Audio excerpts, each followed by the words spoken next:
So you're thinking about buying a new bike. You want something that goes fast and it's got to have some street cred, but you can't afford the latest in race bike technology. So what do you do? Well, here is a serious alternative. So the back end, what could this be? Pair of twin silencers, big fat back tyre, looks extremely trendy.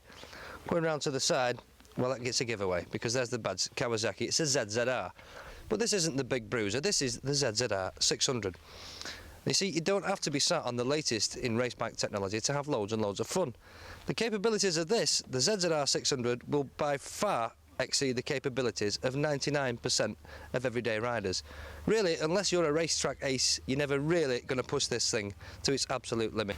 So, what's it going to cost? Well, this is a 1993, as you can see from the plate, K-registered version.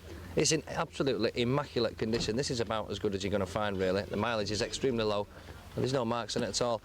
This was in a showroom last week at just under £4,500, and really it's as good as a brand new bike, and as I say, an extremely capable machine.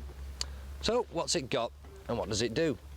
Well, it's 600cc, 4-cylinder, inline, water-cooled engine and a 6-speed gearbox. And if you're impressed by figures, it'll take you from 0 to 60 in a touch over 4 seconds, and the top speed is a claimed 150 miles per hour. But it's far from being a race rep. It doesn't look like a race replica, it hasn't got fancy graphics all over it, and it hasn't got the sharp handling and same performance as some of the other bikes in this class. As soon as you sit aboard it, you feel a lot more comfy.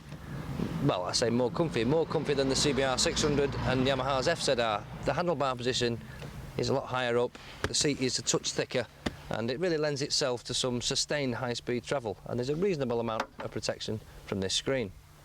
But on the sports tourer side of things, it really is reasonably well equipped. At the back here, there's very thoughtful bungee hooks, so it's not difficult to strap a little bit of luggage on there for your journey.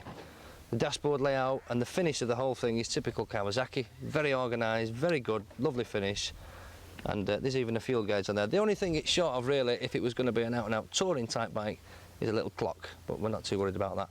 Also on the fairing down here, there's a lockable compartment, and that is really useful for your bits of loose change and bits and bobs, and it's only accessible with a key. So there is a Kawasaki ZZR600 in a nutshell.